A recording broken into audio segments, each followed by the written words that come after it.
This is the European History Lecture for Friday, the 19th of November, 2021. And we began class with another clip from the 1980s movie The Last Emperor, which showed the Emperor Puyi encountering... This was on the floor, and I put it up on the table, and somehow it ended up on the floor again. No way, it just loves the floor. It is. It is. I wonder if somebody threw it. I wonder if somebody's going to fail and have to take this class again next year. You think I am? I wonder. It happens. No, you would not like that. Oh, I love it. See, you don't understand. I'm not stuck in here with any student. You're stuck in here with me. Okay. No, don't say that. I actually find you very amusing, Fiona. You add joy to the class. A little chaos, but joy. So, what we saw is Puyi, now I guess around 10 or so, welcoming his brother Puqi to the palace, and Puqi is going to live with him as sort of a junior partner to the emperor, and also because the emperor has, up until this point, not had any children to play with. So the only games he can play are with the eunuchs, like the chasing game. And you might ask, well, why didn't the eunuchs just cross the circle? No, you can't do that. It's the emperor. You've got to follow in the path of the emperor. And you can't tell the emperor to stop running. You can't tell the emperor anything because he's the emperor. So you've got to shh and beg him to stop running. And if he's naughty, somebody else gets punished, one of them. So what they're doing is they're establishing why his frame of mind is different from most people's, because it is. It had to be. And that's by design. So in China, where God is not a religious concept, but the guiding principle of society is a philosophy of harmony, Confucianism, where glory is not individual achievement, standing out from the people around you, but rather keeping face for your family, maintaining the honor of your family by behaving properly in all situations, and where gold is not an individual reward for achievement, but rather a family resource to be utilized as the taipan or tai of the family dictate, the leading man or the leading woman of the family. You have a fundamentally different way of looking at life, the universe, and everything. The individual is not the center. That's why the family name comes first, because the individual truly is seen not as something on its own, but as a subset of the real life form, which is the family. The family is the actual real life form. We're going to do that in the last few minutes of class. Don't worry about the Thanksgiving thing. We'll talk about it then. So, the Son of Heaven is the emperor, who has the mandate of heaven, or who loses the mandate of heaven, which is achieved by Zhengguo, the Middle Kingdom, being in balance with with the forces, the ever-changing cosmic forces of the elemental furies. Now, Europe is going to look at this. European kings are going to look at this as a form of authority and power which is alien to Europe. The Japanese emperor has a similar sort of power. And so European monarchs, freed from the fear of a competing church, are now looking at the possibility of adopting this. That's over there, because I do this all the time. I'm sorry. Themselves. And no one is going to adopt this more than King Louis XIV, King Louis XIV of France, of the House of Bourbon. Louis XIV and Cardinals Richelieu and Mazarin, who come before him, who rule in the name of weaker young kings, is going to look at China and see in it a role model, which the French king is going to adopt. So Louis XIV, Louis XIV, famously calls himself Le Roi Soleil. Le Roi Soleil. And if you know your French and can translate my terribly pronounced Francaise, Le Roi Soleil means the Sun King. But this is not the concept that exists in China of the emperor being the son of heaven, having to maintain the mandate of heaven. It has been westernized. And what Le Roi Soleil means is that I am the bright, shining center of the universe. Everything orbits around me. You are all planets and satellites, moons and comets to my sun. I am the Sun King. I am the center. Furthermore, and we'll go into this in more detail, Louis XIV, Louis XIV of France, famously says, "L'État c'est moi." L'État c'est moi. And what l'État, and it's written elsewhere in your notes, don't worry about it, writing it down. L'État c'est moi means I am the state. In other words, I am all that is France. France and I, we are the same. There is no difference. Now, this goes back to ancient ideas of kingship, which are even talked about in the Arthurian myths of England, where the king and the land and the people are one. But that isn't what Louis means. Louis literally means that France is a body, and he is the mind and the personality. He is asserting a form of dominance, control, identification with the nation, which is not at all typical of European history, but is, in fact, much more typical of Asiatic history, of the history of China, Japan, and Korea. So, what we see are approximations. Instead of the Son of Heaven, we have Le Roi Soleil, the Sun King. Instead of the mandate of heaven, what do European monarchs do? Well, they assert that their legitimacy, which if you'll recall is a vocab word that we use again and again in this course, legitimacy being the moral right to rule. The moral right to rule. The moral right to rule is the belief of ruler and rule together that it is right and good and just that this king is the boss of me and that I am his subject. The belief that leadership is valid and good and trustworthy. Dictatorships rarely have good legitimacy because dictatorships usually result from somebody seizing power by force. However, certain dictatorships seem to convey legitimacy or to attract legitimacy, most particularly Hitler in the National Socialist German state and Stalin in the Communist Russian state. They both mimicked legitimacy, but the truth is no one knows what the people actually thought beyond a certain point because the people were monitored by a secret police that would torture or kill anyone that even said anything that wasn't sufficiently enthusiastic about either Herr Hitler or Der Wurst, Stalin. So, what is the moral right to rule of a European king? Well, let's look at the next page in your notes. And what you will see, actually beyond that, on this page here that starts with the state of monarchy, the state of monarchy, the state of monarchy. This is an excerpt from a speech by King James I of the House of Stuart of England, King Charles's father. Remember Charles from the movie. King James is the first of the Stuarts, and he is asserting a notion of monarchy that is not at all within the English tradition, and that is barely within the European tradition. What he is asserting is his absolute right to rule. And this is, let's see. Oh, God, I'm forgetting the title of the document. But I'll read it, and maybe it will come to me. Yeah, right. Okay. The state of monarchy, James says, is the supremest thing upon earth. For kings are not only God's lieutenants upon earth, and sit upon God's throne, but even by God himself are called gods.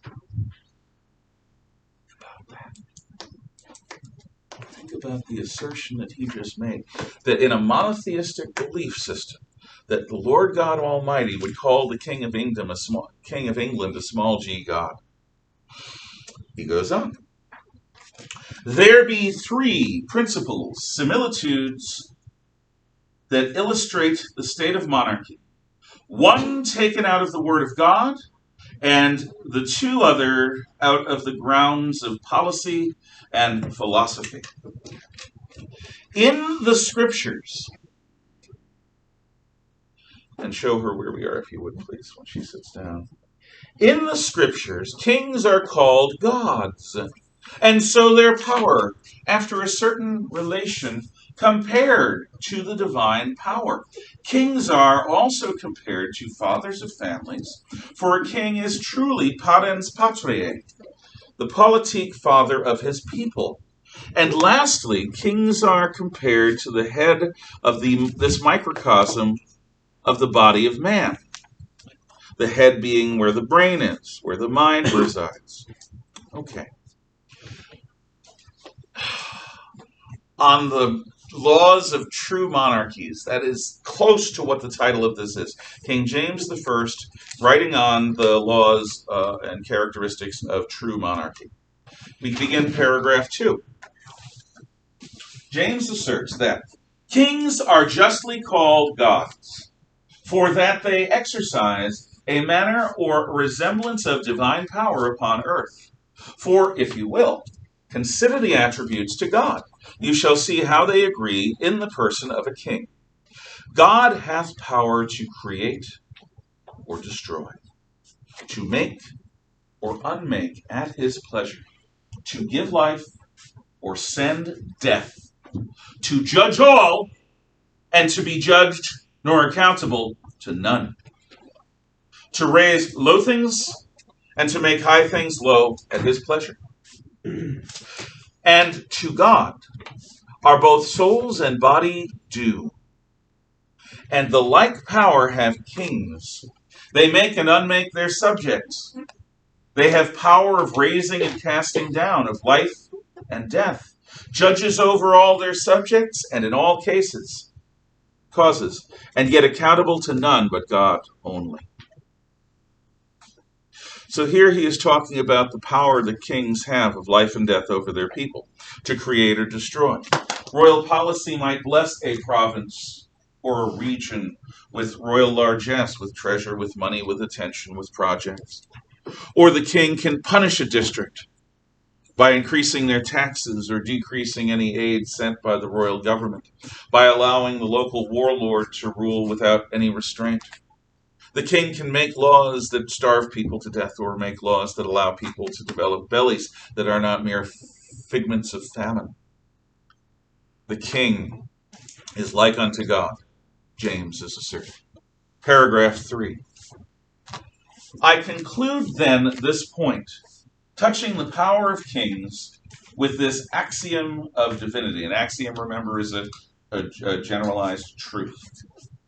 That as to dispute what God may do is blasphemy, so it is sedition in subjects to dispute what a king may do in the height of his power. But just kings will ever be willing to declare what they will do, if they will not incur the curse of God. I will not be content that my power be disputed upon, but I shall ever be willing to make the reason appear of all my doings, and rule my actions according to my laws. I would wish you to be careful to avoid 3 things in the matter of grievances. So before we get to that, James is asserting that as it is blasphemous to say, hey, God, you screwed up, which it is, according to monotheism, you got to trust that God has his reasons, even if what just happened is so horrible. You can't wrap your brain around it. You can't accept it. You're not supposed to say, God, you screwed up. That's asserting a knowledge of what is necessary that you don't have. James is saying that if you say that about your king, you're doing the social equivalent, the political equivalent of blasphemy. You're doing something that is fundamentally wrong and that goes against nature. So he is asserting that nature establishes monarchies, that in a natural state, human beings organize themselves or are organized by God into kingdoms. He further says that I won't, well, we'll go on. So James says, I would wish you to be careful to avoid three things in the matter of grievances.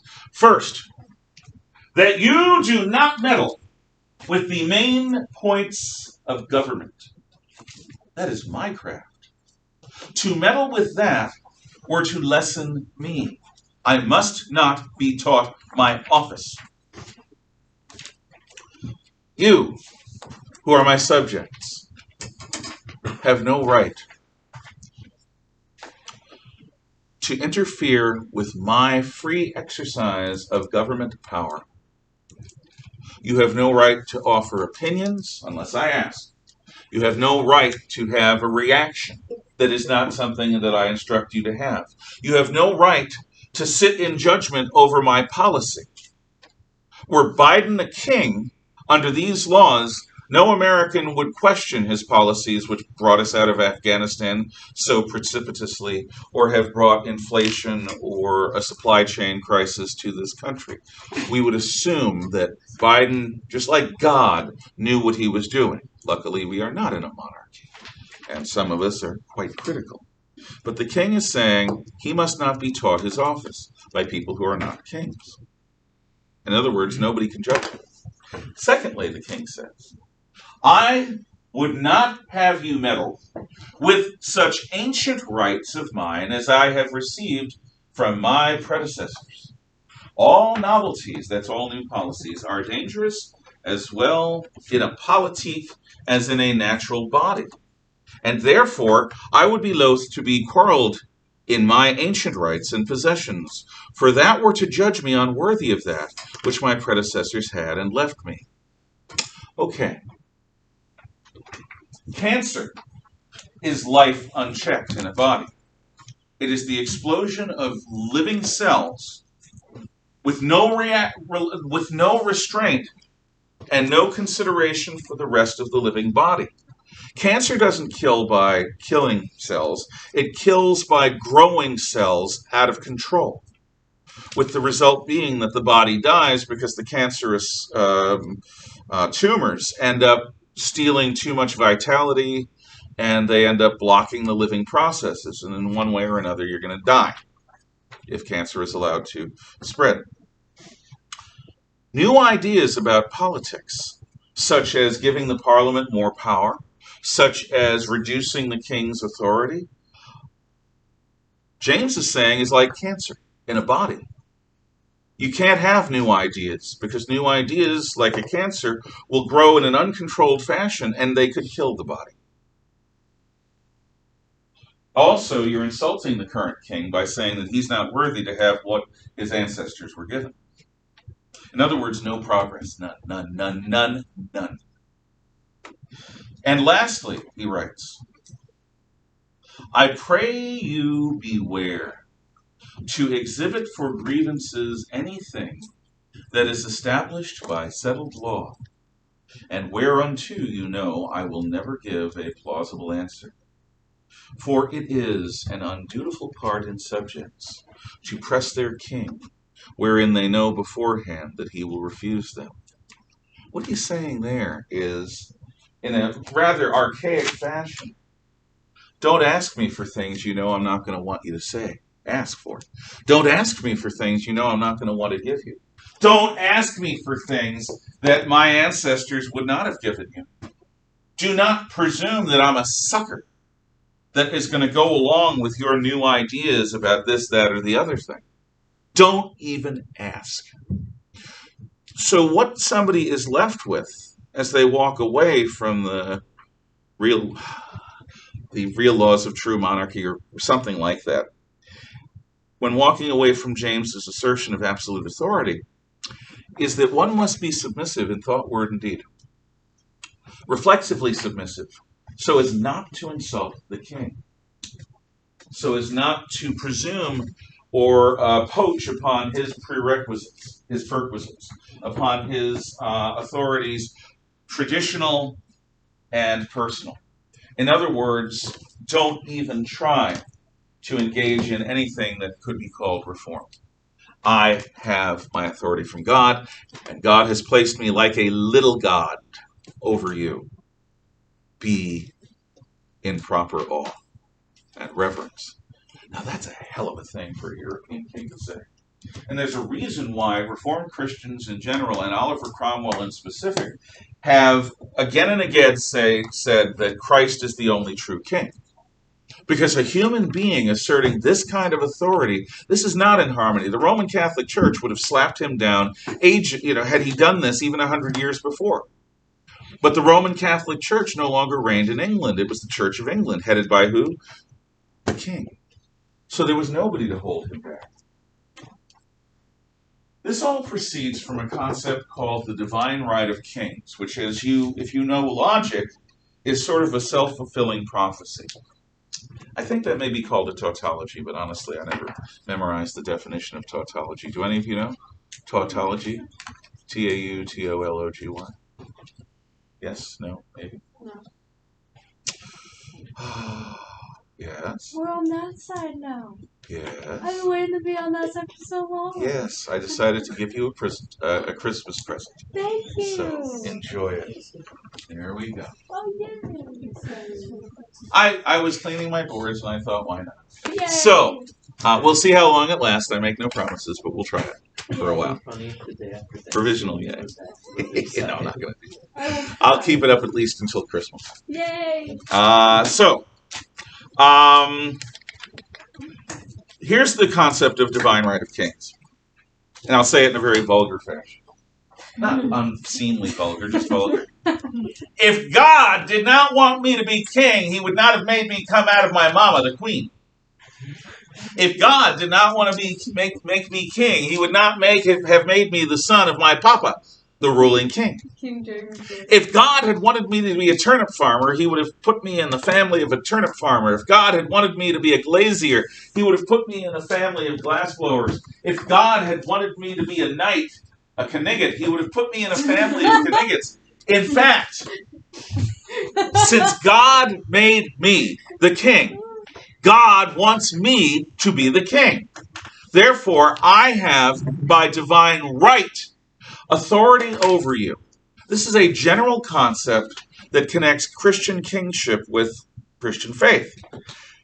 But it is a logical flaw. It's a self-fulfilling argument. It's a circular prophecy. If God hadn't wanted me to be king, I wouldn't be king, but I'm king, so God must want me to be king. Therefore, you should accept that God wants me to be king, because otherwise I wouldn't be king. See? King. Not the best argument, but it's one that European kings use, and it is a basis for absolutism. Haley, and then Alex.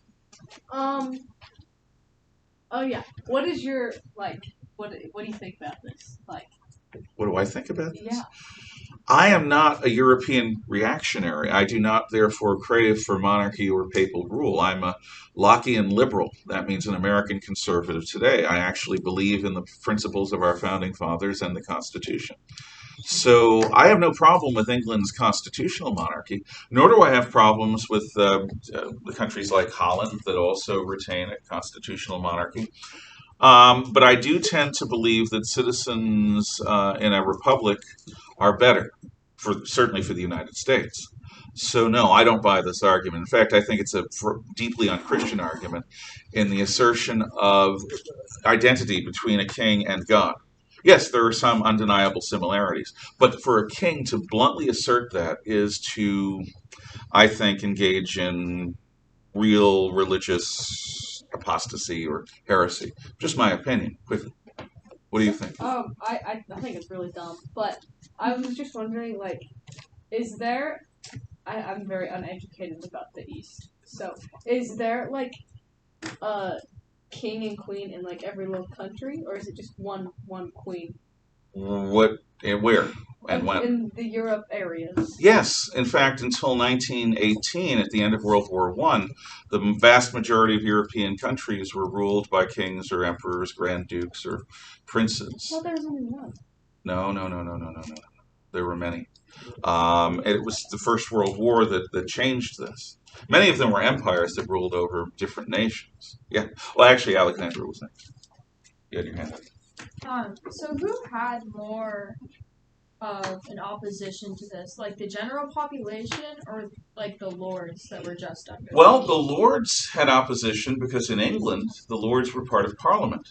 Parliament had two houses, House of Lords, House of Commons.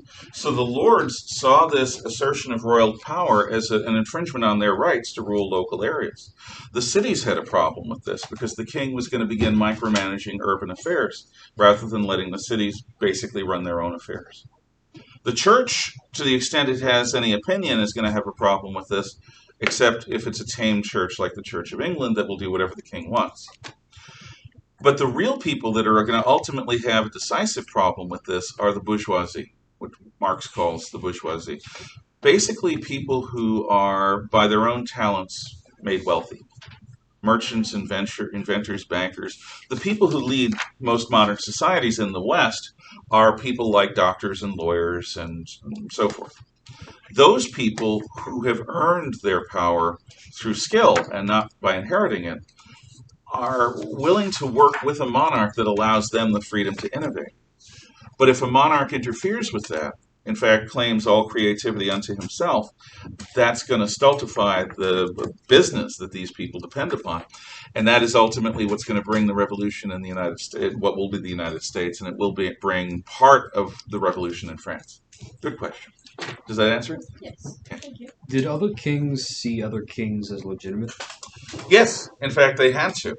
They were mutually reinforcing. You and I could be kings. You could be a king of France. I could be a king in Germany. And we could be fighting a war over Belgium, which happened a lot.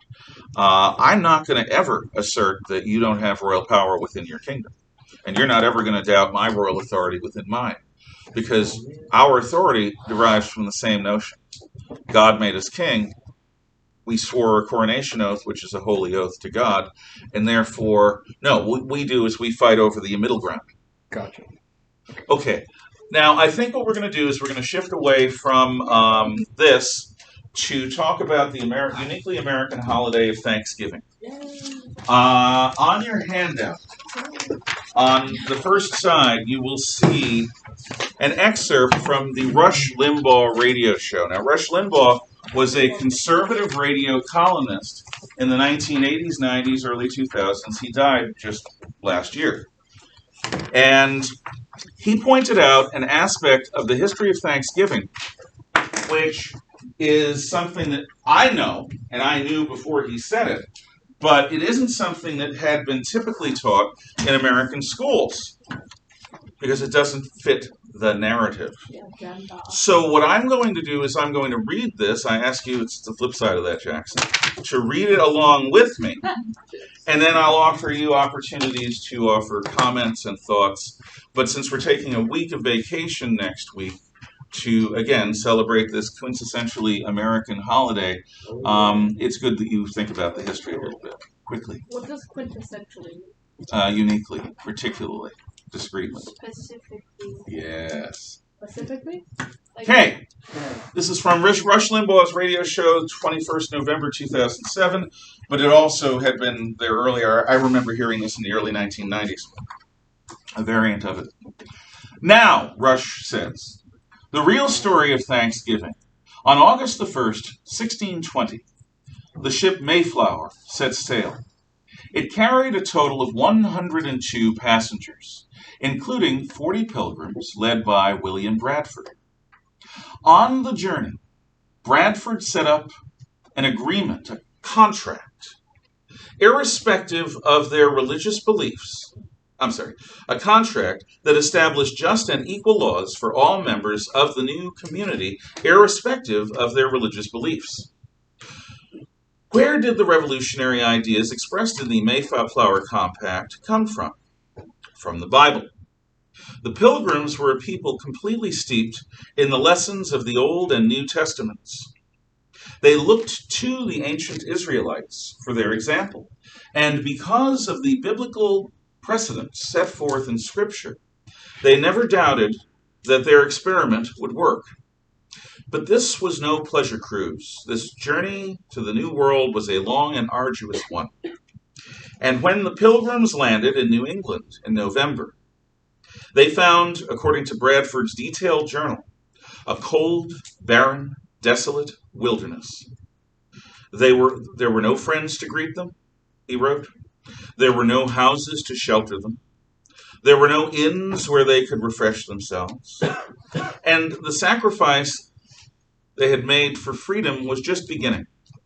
During the first winter, half the Pilgrims, including Bradford's own wife, died of either starvation, sickness, or exposure. When spring finally came, Indians taught the settlers how to plant corn, fish for cod, and skin beavers for coats. Life improved for the Pilgrims, but they did not yet prosper. This is important to understand, because this is where modern American history lessons typically end. Thanksgiving is actually explained in some textbooks as a holiday for which the Pilgrims gave thanks to the Indians for saving their lives, rather than as a devout expression of gratitude grounded in the traditions of both the Old and New Testaments. Here is the part that has been omitted. The original contract the Pilgrims had entered into with their merchant sponsors in London called for everything they produced to go into a common store, and each member of the community was entitled to one common share. All of the land they cleared and the houses they built belonged to the community as well. Bradford, who had become the new governor of the colony, recognized that this form of collectivism was as costly and destructive to the Pilgrims as that first harsh winter, which had taken so many lives. He decided to take bold action. Bradford assigned a plot of land to each family to work and manage, thus turning loose the power of the marketplace.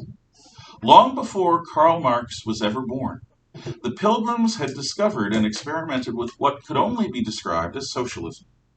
And what happened? It didn't work. Surprise, surprise. What Bradford and his community found was that the most creative and industrious people had no incentive to work any harder than anyone else, unless they could utilize the power of personal motivation. But while most of the rest of the world has been experimenting with socialism for well over 100 years, trying to refine it, perfect it, and reinvent it, the Pilgrims decided early on to scrap it permanently. What Bradford wrote about, this social experiment, should be in every school child's history lesson. If it were, we might prevent much needless suffering in the future. Here is what Bradford wrote. So Bradford writes, "The experience that we had in this common course and condition tried sundry years, that by taking away property and bringing community into a commonwealth would make them happy and flourishing as if they were wiser than God. For this community, so far as it was found to breed much confusion and discontent, and retard much employment that would have been to their benefit and comfort. For young men that were the most able and fit for labor and service did repine that they should spend their time and strength to work for other men's wives and children without any recompense. This was thought injustice." Unquote. Do you hear what he was saying? The Pilgrims found that people could not be expected to do their best work without incentive. So what did Bradford's community try next? They unleashed the power of good old free enterprise by invoking the undergirding capitalistic principle of private property. Every family was assigned its own plot of land to work, and permitted to make its own crops, market its own crops and products. And what was the result? This had very great success, wrote Bradford, for it made all hands industrious, so as more corn was planted than otherwise would have been. The profits allowed them to pay off their debts to the merchants in London, and their success and prosperity of the Plymouth settlement attracted more Europeans and began what came to be known as the Great Puritan Migration. Now, aside from this program, have you heard of this beforehand? Is this being taught to students? And if not, why not? I mean, is there a more important lesson one could derive from the Pilgrim experience than this? So, the Pilgrims decided to thank God for all their good fortune, and that's Thanksgiving. Read George Washington's first Thanksgiving address and count the number of times God is mentioned and how many times he is thanked. None of this is taught today. It should be. Have a happy Thanksgiving. You deserve it. Do what you can to be happy, and especially do what you can to be thankful. Because in this country, you have more reasons than you've ever stopped to consider to be thankful.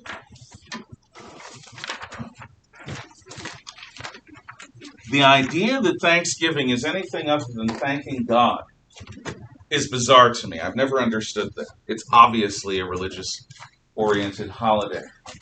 But do you have any thoughts on Limbaugh's take on Thanksgiving? First of all, I'm curious. Raise your hand if you had heard this story before in any way, shape, or form. Good. Good. I probably have. Yeah. It's just a few of you. Because it's not the sort of thing taught in schools. It's not politically correct. It shows one more example of socialism not working. Because it goes against human nature. It defies the concept that people work for their own benefit. And that by working for their own benefit, they benefit society as a whole. When the Pilgrims first came, they held everything in common. Sharing is caring, and they almost starved. The result was they privatized and became a prosperous colony. Derive what lesson you can. Now, there is an extra credit assignment embedded in this if you want. On the flip side of this page is the Mayflower Compact and George Washington's Thanksgiving Address. And I hope that you will consider researching Thanksgiving yourself and coming up with your own meaning of it. And if you turn in a page or so on that, when we get back, I'll count that as your quarterly extra credit assignment. Any questions, comments, or thoughts? Yes? Wait, so the assignment is to write like a reflection on it? On Yeah. what you think? Yeah, do your own research into Thanksgiving. What do you think is the heart of Thanksgiving? Why? Okay. And again, it's just an extra credit opportunity. Maddie, did you have your hand up? Okay. Giggle twins. Shh. Okay, I guess we're done. Happy Thanksgiving and enjoy your week off. You as well. Thank you. Thanksgiving. You may